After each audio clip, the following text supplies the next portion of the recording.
Yang pertama, kita akan mengenal mahkota badan. Yang pertama mulai dari atas. Ini namanya rambut. Nama saja disebut U. Yang kedua telinga. Dalam bahasa Acehnya kelinyo. Tiga, hidung. Hidung dalam bahasa Aceh disebut hidung. Kemudian mulut. Mulut dalam bahasa Aceh babah. Lalu kita lihat pipi. Pipi dalam bahasa Aceh disebut ming. Ini ming saya. Kemudian selanjutnya adalah leher.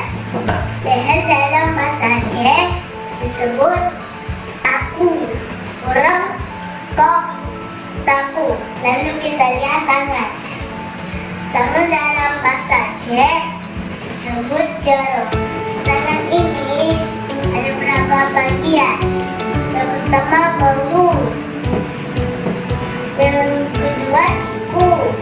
Yang ketiga tangan. Tangan di dalam bahasa Aceh disebut jaro.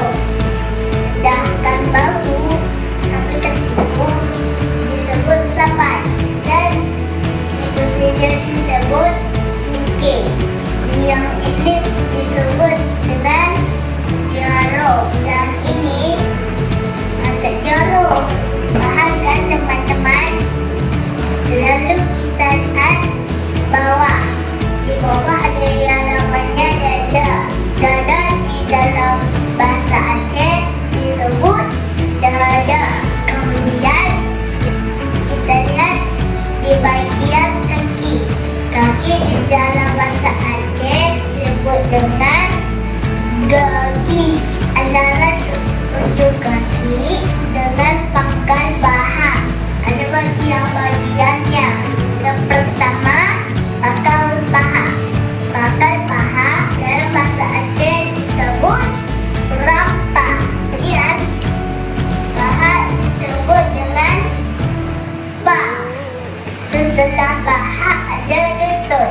Lutut di dalam bahasa Aceh disebut dengan teut. Selanjutnya ada tiang telapak kaki. Disebut dalam bahasa Aceh tapak kaki. Sudah tahu kan? Saya sudah sebut bagian-bagian badan dalam bahasa Aceh. Baik teman-teman, nanti kita lanjut videonya ya. Sekian dulu, bye-bye. Assalamualaikum warahmatullahi wabarakatuh.